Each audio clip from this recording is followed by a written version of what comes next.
కొత్తగా వచ్చినాయి మార్కెట్లోకి. ఇవి లవంగం చిక్కుడుకాయలు. ఎవరికన్నా తెలుసా? లవంగం చిక్కుడుకాయలు అంట 50 రూపాయలు ఈ బాక్స్. ఎలా ఉంటాయో వండి టేస్ట్ చేయాలి. నిజంగా లవంగ మొగ్గల్లాగా ఉన్నాయి కదా. అందుకే కూర వండి కర్రీ చేసి ప్రిపేర్ చేసి అప్పుడు టేస్ట్ చేసి చూస్తాం. ఇలా డైరెక్ట్ వేసేయడం అంటే ఇంక తెలియదు ఏమీ ఉండదంట.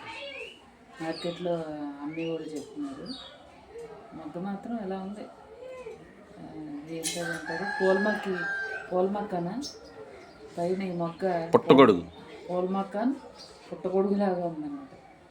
ఎక్కడో ఇతర దేశాలు, ఎక్కడ బెంగళూరు సైడ్ నుండి వచ్చినట్ట. పెట్ట ఓ